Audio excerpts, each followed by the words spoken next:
Hello everyone, welcome to the economics zone. आज के इस वीडियो में मैं आप लोगों के साथ डिस्कस करने वाली हूँ chapter 4 food security in India. ये चैप्टर 4 एनसीईआरटी इकोनॉमिक्स की बुक की है। ठीक है, तो क्लास 9 है और मैं अपने वीडियो में क्लास 9 की इंटायर सीरीज को कंप्लीट करने वाली हूँ। तो this video will be the first part and the second part I will come up with soon. मैं पूरे पार्ट को भी डिस्कस कर देती बट वीडियो बहुत ज़्यादा लॉन्ग हो जाता, इसीलिए मैं दो पार्ट में चैप्टर को कवर अप करूँगी। सो एज पर माई टेक्निक, सबसे पहले क्वेश्चंस पढ़ेंगे and then we will go to the chapter. Why we read the question first? Because it will help to understand the chapter more clearly. Okay, तो यहाँ पे मैं answer discuss करने वाली नहीं हूँ, यहाँ पे जस्ट क्वेश्चंस को रीड आउट करूँगी पहले पूरा and then we will go to the chapter. Okay, so let's get started. First question, how is food security ensured in India? India में किस तरह से फूड सिक्योरिटी इंश्योर किया जाता है? Second, which are the people more prone to food insecurity? ऐसे कौन से पीपल है जो फूड इनसिक्योरिटी से ज़्यादा जूझते हैं और they are the people who are more prone, है ना। Third, which states are more food insecure? कौन से स्टेट्स है जो फूड इनसिक्योर ज़्यादा है? Do you believe that green revolution has made India self sufficient in food grains and how? क्या आप लोगों को लगता है कि ग्रीन रिवॉल्यूशन से इंडिया सेल्फ सफिशियंट हो गया है फूड ग्रेन में? अगर लग रहा है यस, तो क्यों? Next question, a section of people in India are still without food, explain. बहुत सारे जो इंडिया के पार्ट है, इंडिया के पीपल है, they are still you know suffering from poverty and hunger. Why? Next, what happens to the supply of food when there is disaster or calamity? Supply of food में क्या changes आते हैं अगर disaster हो जाता है, calamity आ जाती है? ऑब्वियसली बात है कि सप्लाई ऑफ फूड जो है डिक्रीज कर जाती है ना, बिकॉज डिजास्टर और कैलेमिटी के दौरान फूड क्रॉप्स डिस्ट्रॉय हो जाते हैं।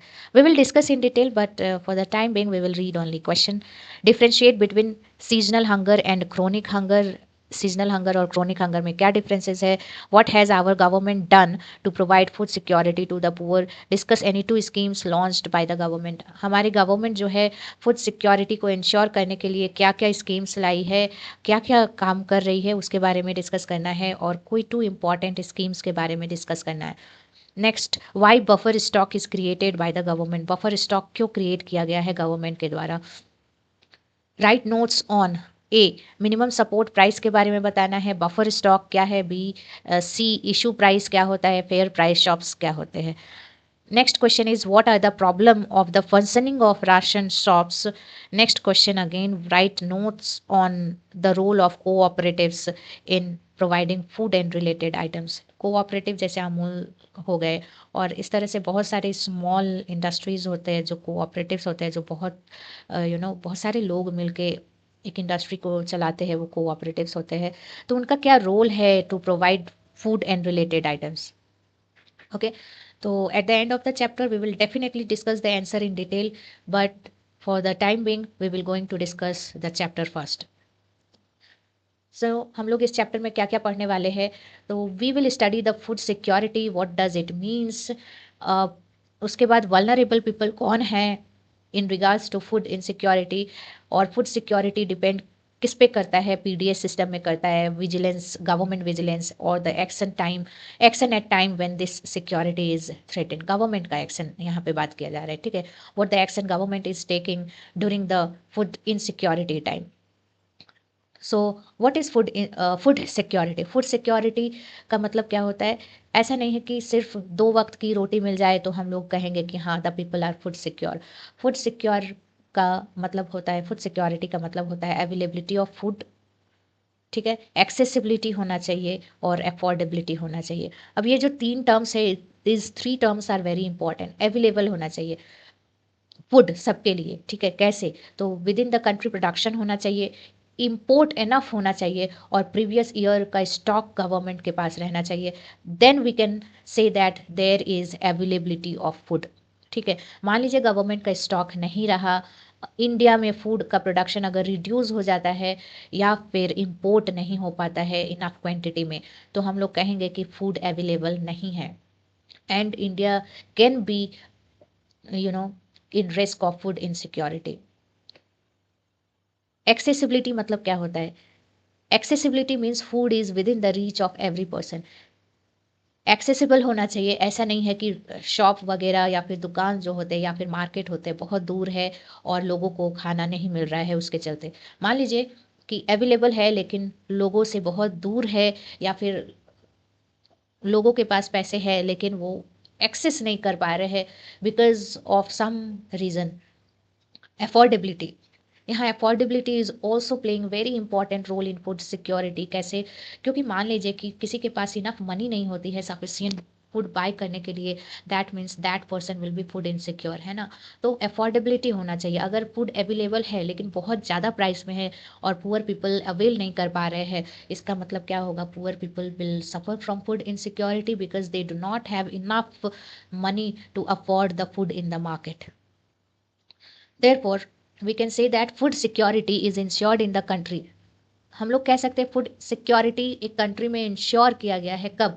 अगर इनफ फूड अवेलेबल है सारे लोगों के लिए, all person have capacity to buy food of acceptable quality, और लोगों के पास इनफ मनी है या फिर परचेजिंग पावर है to buy the food of acceptable quality, जितनी उनकी ज़रूरत है, ठीक है। And third, there is no barrier on access to food.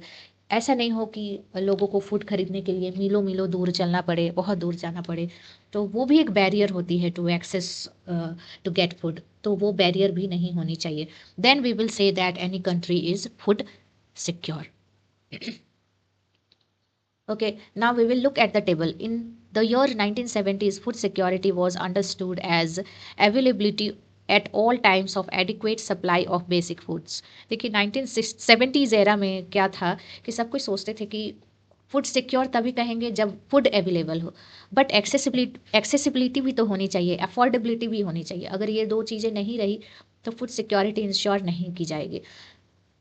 तो ये सारे टर्म्स कैसे आए? तो अमर्त्य सेन जो कि रिनाउंड नोबेल लॉरिएट है इकोनॉमिक्स फील्ड में, उन्होंने कहा है कि food security a new dimension to food security and emphasize the access to food through what he called entitlement, a combination of what one can produce and exchange in market along with state or other socially provided supplies. देखिए यहाँ पे ना accessibility affordability दोनों की बात की गई है, क्योंकि अगर लोगों के पास पैसे ना रहे और मार्केट में फूड अवेलेबल ना रहे at the price on which poor people can buy, अगर ये सब कंडीशन नहीं रहा, then also we can say that कि वो प्लेस या वो कंट्री फूड सिक्योर नहीं है। Accordingly, there has been a substantial shift in the understanding of food security. The 1995 World Food Summit declared food security at individual, household, regional, national, and global level exist when all people at all time have physical and economic access to sufficient, safe, and nutritious food. देखिए ये जो definition दिया गया है World Food Summit के द्वारा, this is a very beautiful definition.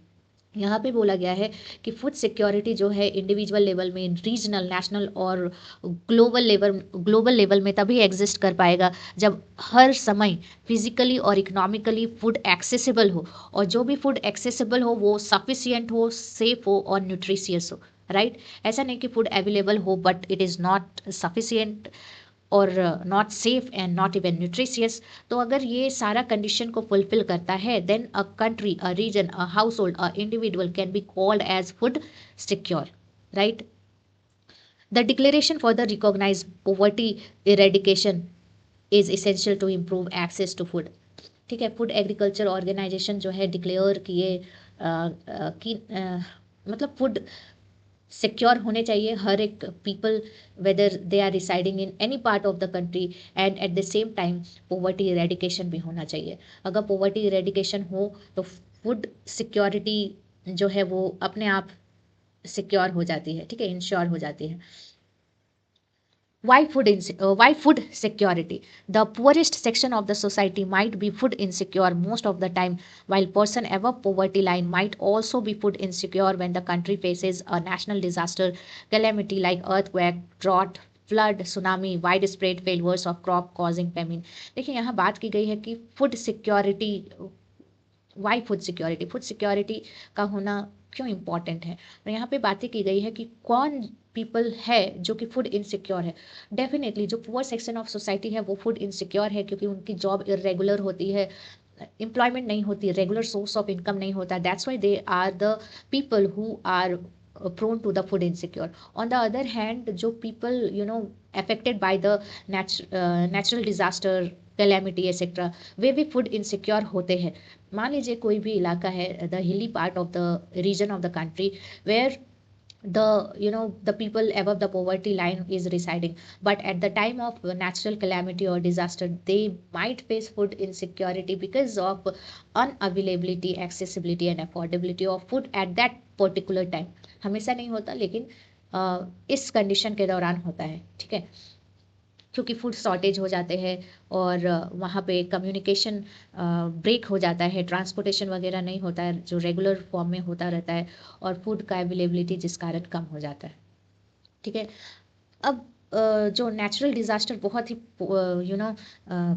Prevalent हो, persistent हो और कंटिन्यूस फॉर्म में हो, तो क्या होता है, पेमीन का सिचुएशन आ जाता है. Famine is characterized by widespread death due to starvation and epidemic caused by forced use of contaminated water और decaying food and loss of body resistant due to weakening from starvation. देखिए, starvation मतलब भूख इतना ज़्यादा होती है कि body जो है, बॉडी का रेजिस्टेंस कम हो जाता है. और भूख ज़्यादा कब होती है, जब बहुत ही ज़्यादा पेमीन सिचुएशन हो, नेचुरल कैलेमिटी से वो रीजन जूझ रहा हो और बहुत लंबे समय से जूझ रहा हो, तो बहुत समय से जो होते हैं लोगों को खाना नहीं मिल पाता है, और जब खाना नहीं मिल पाता है their body become weak, and because of that weak body क्या होता है कि जो भी खाना वे लोग खाते हैं, अगर मान लीजिए कॉन्टेमिनेटेड है, डिकेइंग फूड है, तो लोग ना उस चीज़ों को मतलब इम्यून सिस्टम इतनी तगड़ी नहीं होती है कि लोग कंटेमिनेटेड वाटर को रेजिस्ट कर पाए, एंड बिकॉज ऑफ दैट बहुत ज़्यादा वाइड स्प्रेड डेथ होते हैं,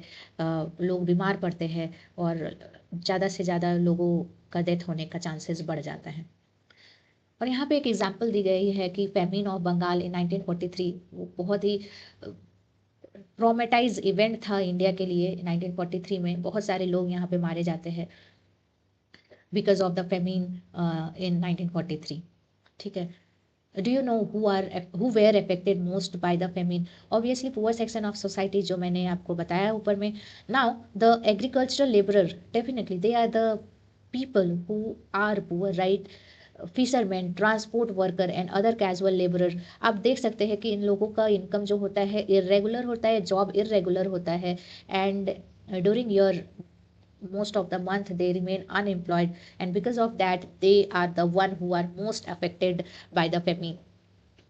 Okay, now look at the table. Production of rice in the province of Bengal.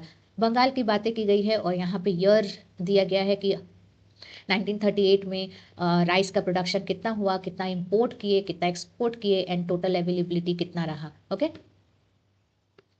सो यहाँ पे आप लोग देख सकते हैं कि प्रोडक्शन ठीक ठाक रहा throughout the year from 1938 to 1943, and availability of food is also decent amount, ठीक है.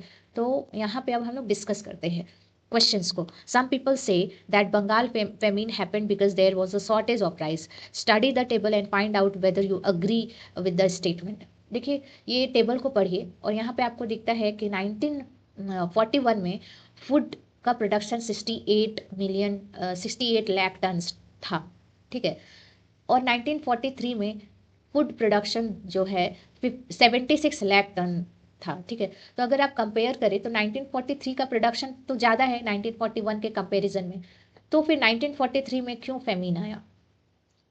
और इस डेटा को देख के हम लोग कह सकते हैं कि जो प्रोडक्शन का शॉर्टेज नहीं था, यहाँ डिस्ट्रीब्यूशन का प्रॉब्लम था, ठीक है. गुड गवर्नेंस नहीं था, डिस्ट्रीब्यूशन प्रॉब्लम था, लोगों के पास फूड पहुँचाई नहीं गई, और तब हमारी देश गुलाम थी, और होर्डिंग पॉलिसी जो था इंडिया का वो ब्रिटिश के अंडर था, जो कि ब्रिटेन के लिए फेवरेबल थी बट इंडिया के लिए फेवरेबल नहीं थी. That's why we suffered from the Bengal famine kind of situation, ठीक है. Which year shows a drastic decline in food availability? तो हम लोग देखेंगे 1941 and 1943 both में in both condition there is a drastic reduction in food availability.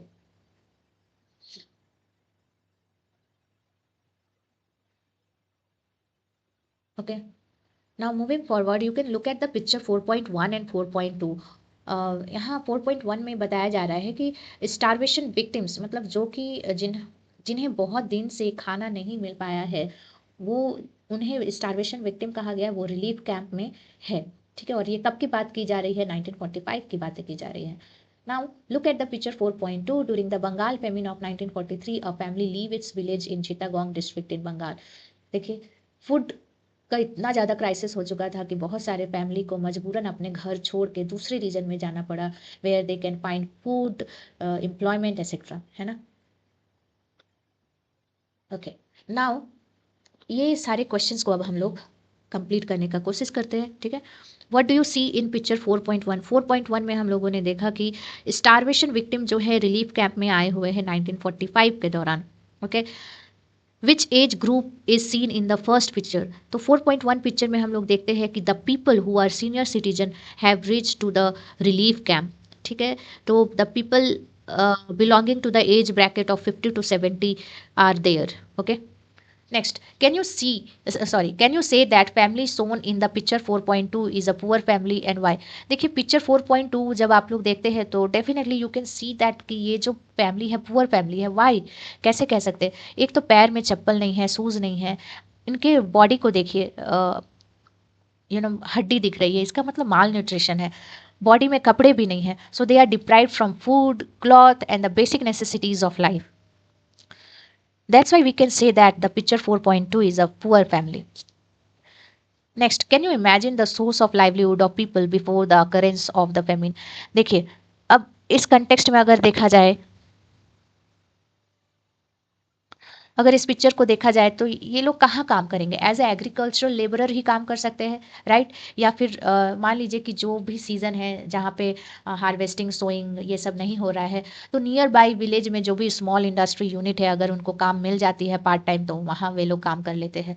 तो इस तरह के काम में इन लोग इन्वॉल्व रहते हैं। Find out what type of help is given to the victim of natural calamity at a relief camp. Relief camp में टेम्पोररी अरेंजमेंट किए जाते हैं खाने का, मेडिकल हेल्थ का एंड रहने का। ठीक है, तो this kind of help is provided in relief camp for the people who are suffering from natural calamity. Next, have you ever help such victim in the form of money, food, cloth, medicine etcetera? ये question आप लोगों के लिए है। अगर आप लोग help कभी किए हैं तो कब किए हैं, क्यों किए हैं, ये आप सोच सकते हैं, लिख भी सकते हैं। ठीक है, Nothing like Bengal famine has happened in India again. It is, however, disturbing to note that even today, famine-like conditions exist in many parts of the country, leading to the starvation, death at times. Natural calamities and pandemic may also lead to food shortage. For example, COVID-19 pandemic had an adverse impact on food security. Restriction on movement of people and goods and services impacted economic activity. Therefore, food security is needed in a country to ensure food at all time, including calamities and pandemics. देखिए, Bengal feminine जो था वो बहुत ही pathetic और traumatic था। वो ऐसा था कि वहाँ मिलियंस ऑफ लोग मारे जा चुके थे because of Bengal famine and non distribution of food to the area where poor people are residing. ठीक है, तो ऐसा नहीं कि सिर्फ मतलब 1943 में ही लोग भूखमरी के चलते मारे गए। अभी भी हमारे कंट्री में बहुत सारे ऐसे रीज़न हैं जहाँ लोग भूखमरी के लिए मारे जाते हैं। ठीक है, तो एक तो वैसा कंडीशन है। दूसरा एग्जाम्पल यहाँ पे दिया गया है कि कोविड-19 पेंडेमिक के दौरान बहुत सारी इकोनॉमिक एक्टिविटीज़ जो थे ठप हो गए थे, हॉल्ट में रख दिए गए थे, लोग काम करना बंद कर चुके थे। तो कैजुअल लेबरर जो थे, जो काम करते थे, उनकी जो इनकम थी, उनकी इनकम रुक गई थी और वो मूवमेंट भी नहीं कर पा रहे थे। तो ना ही उन लोगों का खाना जुट पा रहा था और ना ही वो फूड सिक्योर थे। तो वो समय जो था बहुत ही डिफ़िकल्ट सिचुएशन था and the poor people and the people who have migrated to another region for work, they suffered lot, है ना। Who are food insecure, poor section of society है ही। ठीक है, लेकिन जब नेचुरल कैलामिटीज आती है तो एबव द पॉवर्टी लाइन जो भी पीपल होते हैं, they also suffer from the food insecure. Moreover the worst affected groups are the landless people with little और नो लैंड। ठीक है, जिनके पास लैंड होते हैं लेकिन बहुत कम होते हैं या फिर लैंड अवेलेबल नहीं होते हैं उन लोगों के पास, वे लोग भी मोस्ट अफेक्टेड होते हैं क्योंकि they do not have a means to produce food and making it surplus for their bad time. Okay. Traditional artisan जो होते हैं उनकी इनकम भी बहुत इरेगुलर होती है और जॉब भी बहुत इरेगुलर होती है, that's why they suffer from the food insecurity. Moreover provider of traditional services, petty self employed worker and destitutes like including beggars, they also suffer lot and they are suffering from food insecurity. Okay. Urban areas में भी बहुत सारे families होते हैं जो कि casual labour का काम करते हैं, इल पेड ऑक्यूपेशन में काम करते हैं, झुग्गीज़ बस्तीज़ में रहते हैं, they are also suffering from the food insecurity. Okay. Now we will look at the story of Ramu. How इस स्टोरी के माध्यम से हम लोग को ये देखने को मिलेगा कि किस तरह से रामू का फैमिली फूड इनसिक्योरिटी से सफ़र करता है और कब सफ़र करता है। Okay. Ramu works as a casual laborer in agriculture in Raipur village. His eldest son Somu, who is 10 years old, also work as pali to look after the cattle of sarpanch of the village Satpal Singh. देखिए रामू जो है Raipur village में as a casual labourer का काम करता था, किसी के खेत में काम कर लिया करता था, और उसका जो बेटा है सोमू वो 10 साल का है, वो सरपंच के घर में कैटल को देखभाल करता था। ठीक है। Ramu has 3 sons and 2 daughters but they are too young to work on the field. 3 sons थे, उसमें से एक बड़ा बेटा जो था सोमू वो तो ऑलरेडी सरपंच के घर में काम किया करता था और उसके बदले में 1000 रुपये पर मंथ उन्हें मिलता था। ओके। और 2 बेटे और जो 2 बेटी थी वो बहुत ही छोटे थे, तो दे can't work in the field. His wife सुनहरी, रामू की जो वाइफ थी सुनहरी, वो किसी के घर में जाती थी, घर सफाई करती थी, लाइव स्टॉक ये सब रिमूव करती थी, मैनेजिंग काउ डंग को मैनेज करती थी। ठीक है।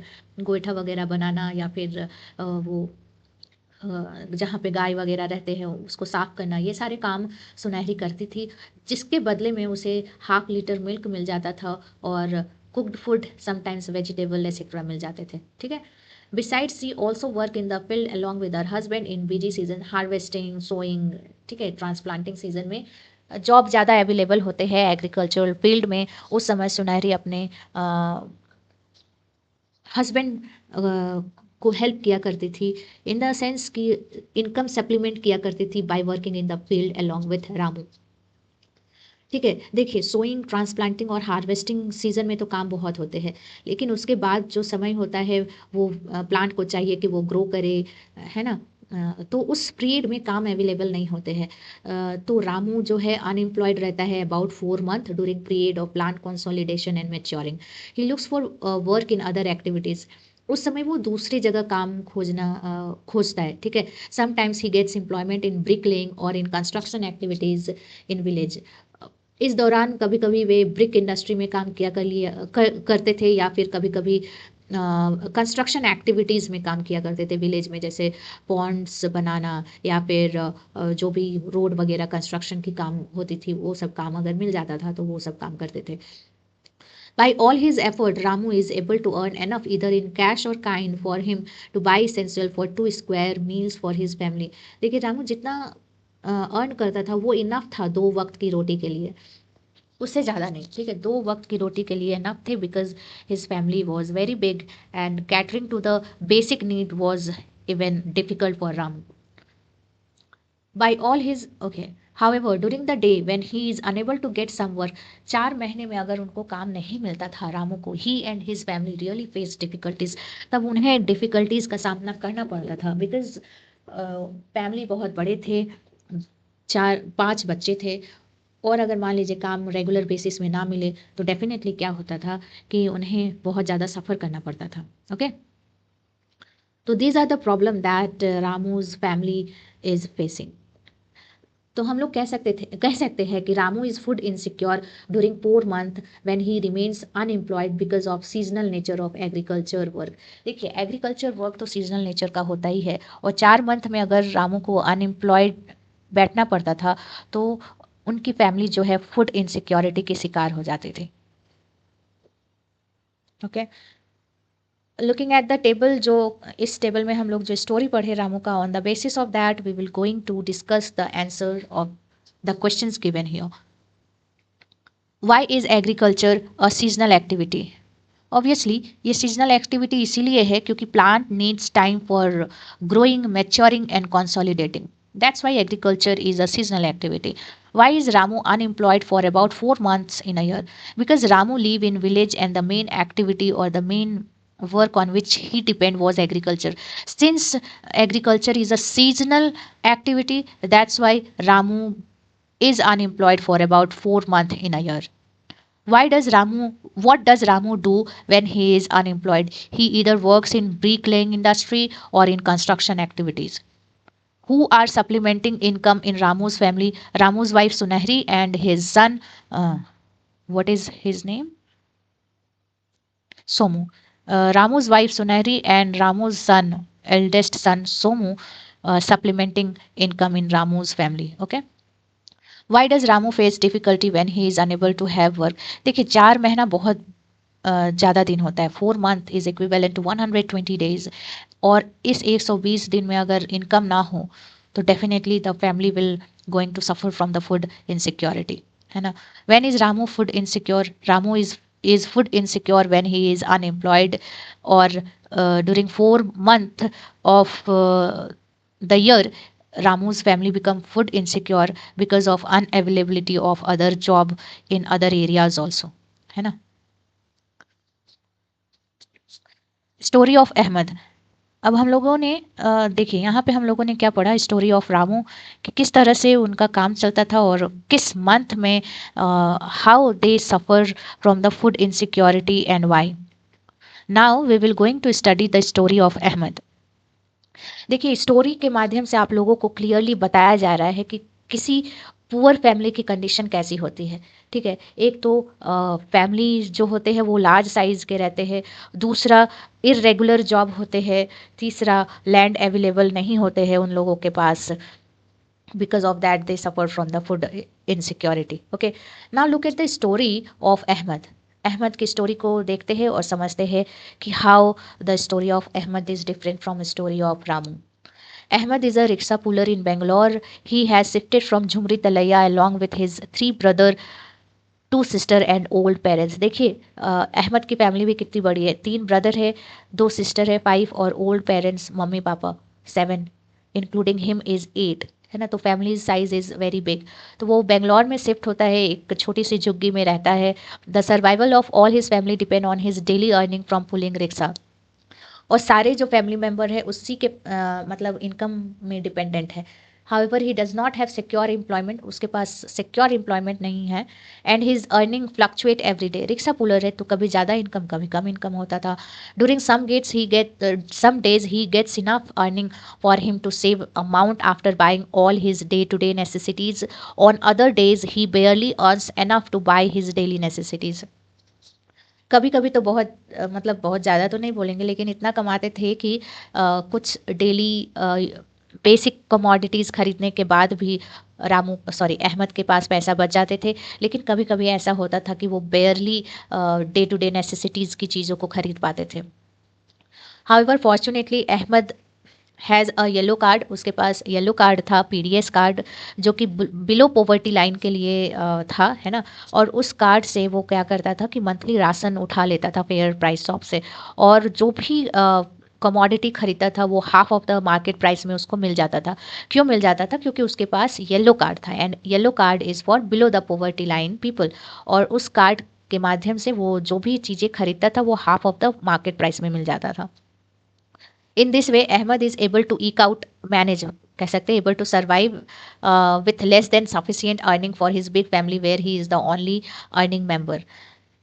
तो अहमद और रामू की स्टोरी से आप देख सकते हैं कि रामू जो है वो अर्न कर रहा है, उसकी वाइफ भी अर्न कर रही है, बेटा भी अर्न कर रहा है.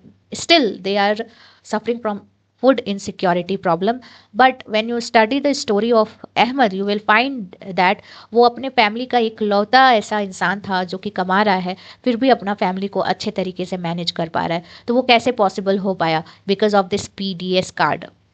ठीक है, जितना वो कमाई करता था उस कमाई से वो अपनी फैमिली को अच्छी तरह से मैनेज कर पाता था. वाई? बिकॉज पीडीएस कार्ड जो है उसके लिए एक वरदान साबित होता है, जिससे कि वो जितने भी डे टू डे नेसेसिटीज़ जो होते थे वो खरीद लेते थे half of the market price. Okay, Does Ahmed have a regular income from rickshaw pulling? No, his income was fluctuating in nature. How does yellow card help Ahmed? कैसे help करता था? Definitely it help Ahmed by making him buy all the day to day necessities or goods at a price half of the market price. The social composition, ठीक है, now we will study this paragraph. The social composition along with inability to buy food also play food insecurity. The SC STs and some section of OBCs who have either poor land base or very low land productivity are prone to food insecurity. हम लोगों ने पहले देखा कि poor जो people है they are suffering from the food insecurity, but at the same time some section of people like SC STs OBCs they have a less land, है ना, उनके पास अगर लैंड है और बहुत ही कम है या फिर जो भी लैंड है उसमें प्रोडक्टिविटी नहीं है, they also suffer from the food insecurity. या फिर the people affected by natural disaster who have migrate to other areas in search of work also among the most food insecure people. फिर ऐसे लोग होते हैं जो कि अदर रीजन में जाते हैं और काम करते हैं, and if they are facing natural calamities then also they suffer from the food insecurity. High incidence of malnutrition prevails among women. Women के क्षेत्र में भी आप लोग पाएंगे कि they suffer from malnutrition lot. Why? देखिएगा घर में जब खाना बनता है तो जनरली ये ट्रेंड है हमारे इंडिया में कि मम्मी लोग लास्ट में खाना खाती है, तो जो भी बचते हैं या फिर नहीं बचते हैं वो उन्हीं से अपना गुजारा कर लेती है. That's why we can see the high incidence of malnutrition prevail among the women. This is a matter of serious concern. अगर मान लीजिए जो महिलाएं हैं वो अपने आप पे ज़्यादा ध्यान नहीं दे रही है, अपने पूरे फैमिली को फीड करके जो भी बच रहा है वो खा रही है, और वो वुमेन प्रेग्नेंट है, तो उनको इनफ न्यूट्रिशन की ज़रूरत है, और इनफ प्रोटीन न्यूट्रिशन और बहुत सारे केयर की ज़रूरत होती है, मेडिकल केयर, हेल्थ केयर की ज़रूरत होती है. तो ये सब अगर नहीं मिल पाता है then that baby which is unborn is also suffer from the risk of malnutrition. Okay. A large proportion of pregnant and nursing mother and children under the age of 5 years constitute an important segment of food insecure population. और food insecure population में pregnant महिलाएं, घर की महिलाएं normally, and जो महिलाएं हैं, जो प्रेग्नेंट वुमेन है और या फिर चिल्ड्रन है जिसका एज बिलो द 5 years है, they are suffering from high level of malnutrition and they constitute the important segment of food insecure population. Okay. According to national health and family survey, देखिए एक data के हिसाब से, national health and family survey के हिसाब से 11 crore women और children जो थी वो मतलब they are suffering from the malnutrition. Okay. तो ये डेटा बताता है कि how severely women and children are affected by the food insecurity. और ये केसेस हमेशा आपको देखने को मिलेगा पुअर पीपल में, क्योंकि poor people hardly get to square meal, और जो भी महिलाएं जो है खाना बनाती है वो पहले मेल मेंबर को खिला पिला के उसके बाद अपने खुद खाना खाती है. दैट्स वाई वो जो होती है पुअरेस्ट ऑफ द पुअर कहा जा सकता है, because they do not take care of themselves and their unborn child. The food insecure people are disproportionately large in some region of the country, such as economically backward state with high incident of poverty, tribal and remote areas, regions more prone to natural disasters. In fact, states of Uttar Pradesh, Bihar, Jharkhand, Odisha, West Bengal, Chhattisgarh, part of Madhya Pradesh and Maharashtra account for largest number of food insecure people in the country. देखिए food insecure people कौन होते हैं? Definitely those people who are economically backward and the country or the state which are economically backward. ठीक है, उस क्षेत्र में poverty और इनसिक्योरिटी ज़्यादा होती है. जहाँ भी पुअर पीपल ज़्यादा होते हैं वहाँ फूड इनसिक्योरिटी का प्रॉब्लम बहुत ज़्यादा होता है. तो हम लोगों ने लास्ट चैप्टर जो चैप्टर 3 था उसमें पढ़ा था पोवर्टी एज अ चैलेंज. तो उसमें बहुत सारे ऐसे स्टेट्स थे जहाँ पे पोवर्टी बहुत ज़्यादा एग्जिस्ट करती थी. ठीक है, और अभी भी कर रही है. तो Uttar Pradesh, Bihar, Orissa, Jharkhand, west Bengal, Chhattisgarh where the state where we can see the high incidence of poverty. और यहाँ पे भी आप लोग को दिख रहा होगा कि उत्तर प्रदेश, वेस्ट बंगाल, उड़ीसा, झारखंड, छत्तीसगढ़, मध्य प्रदेश यहाँ पे है जो कि फूड इनसिक्योरिटी से जूझ रहे हैं. ठीक है, तो हम लोग कह सकते हैं poverty and hunger are related to each other, है ना. Hunger is another aspect of indicating food insecurity. Hunger is not just an expression of poverty, it brings about poverty. देखिए हंगर जो है पॉवर्टी को लाती है और पॉवर्टी से हंगर आता है, वाइस वर्सा हम लोग कह सकते हैं। क्योंकि मान लीजिए कि एक इंसान है एबव द पॉवर्टी लाइन है मान लीजिए, और नेचुरल कैलामिटीज़ या फिर कुछ ऐसा प्रॉब्लम होता है जिससे कि वो फूड इनसिक्योर होता है, और जैसे ही वो फूड इनसिक्योर होता है वो उनकी डाइट उनकी हेल्थ बिगड़ने लगती है। And if they are not in healthy status then they can't work, and if they can't work they will unable to work in any industry और एनी प्लेस। तो उन्हें फिर काम से हटाया जाता है, बिकॉज जो भी इंडस्ट्री है, जो भी कंपनी है, या जो भी इंसान है, वो दूसरे पीपल को तभी हायर करती है जब वो व्यक्ति उसे मैक्सिमम आउटपुट दे।